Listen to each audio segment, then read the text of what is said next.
How come some people are successful at bulimia recovery whilst others continue to struggle and fail? What is it about their recovery that makes them successful and others not? My name is Richard Kerr. I'm the founder of the Bulimia Health Method Recovery Program, and in this video I want to share with you my 7 top tips to ensure successful recovery from bulimia nervosa. So keep watching.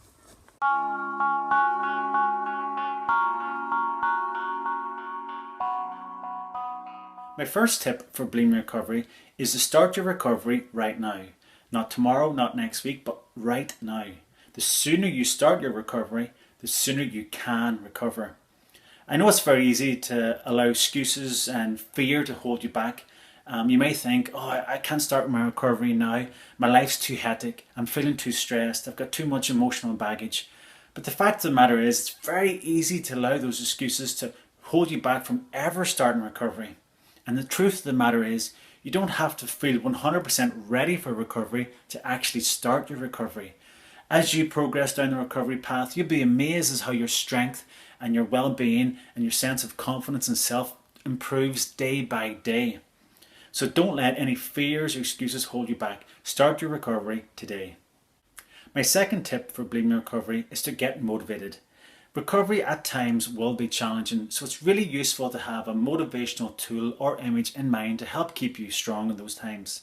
One simple tool we like to use is the 5-year visualization tool. Just take a moment now to imagine yourself 5 years from now. You're fully recovered from your eating disorder. You feel vibrant, strong, healthy. Everyone is commenting on this new, happier, healthier you.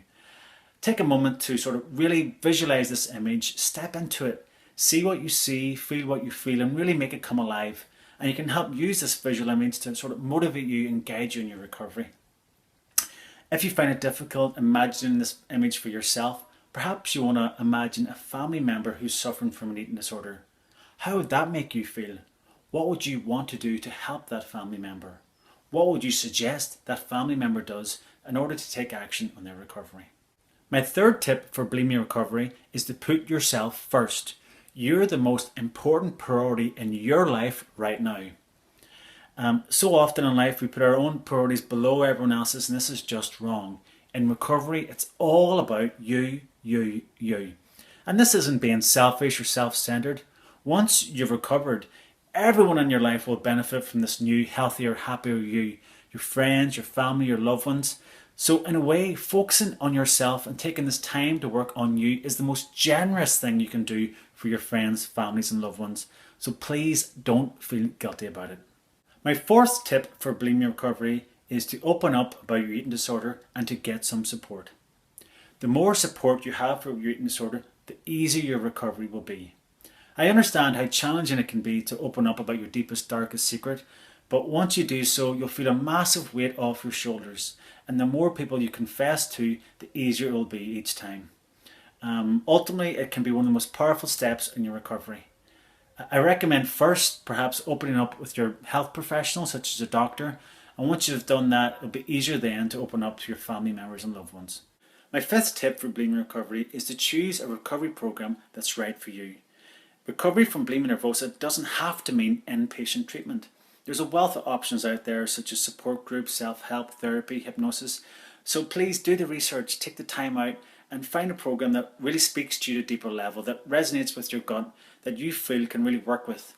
This is important because if you feel forced or coerced, or you're doing a recovery program that's not really aligned with your sort of goals, as soon as you leave that program, you're just going to throw away everything you learned and just go back to your old habits. And that's what we don't want you to do. So please take the time out. Check out websites. You can check out bulimiahelp.org and hopefully find something that you want to work with. My sixth tip is to have a realistic perspective of the recovery process. It's important to realize that recovery is a process of change, a process of healing, and this takes time. In our experience, recovery from bulimia nervosa can take anywhere between 6 to 18 months. And in that time, you're going to experience challenges, setbacks and struggles. And that's normal. That's perfectly acceptable. It's all part of the recovery process. But if you're not mentally prepared for those, whenever you experience a relapse or a setback, you may give up in recovery. But a relapse or a setback does not mean you've failed. It does not mean you've gone back to square one. All it means is that you're human, and like everyone else, you struggle at times. It's perfectly normal and it's perfectly part of the recovery process. And trust me, no matter how many relapses you may have, you can make it through and you can do it. My final tip is to take action. We can talk about recovery all day until the cows come home, but unless we take real action towards recovery, nothing's going to happen. So do it. Do it today. Take a small step towards your recovery. Contact a local charity, do some research online, get a book from Amazon, anything. Just move towards recovery and take action today. And that's it. You're on recovery and you've started. I know this can be scary, I know this can be fearful, but just keep in mind the truth is you have nothing to lose, nothing. So why not just, go for it, and you've everything to gain if it works out. So, take that step, move towards recovery today because you deserve it. You deserve to recover from bulimia nervosa. You were never meant to live a life with bulimia. You weren't born with bulimia. This is not who you are. Bulimia is holding you back. You deserve to be the person you were meant to be. You were always made to fly, and bulimia had you shackled to the ground. Did you find this video helpful? Then subscribe to my YouTube channel right now. Or better yet, head over to bulimiahelp.org and subscribe to the newsletter where I share my exclusive tips, strategies and advice for bulimia recovery.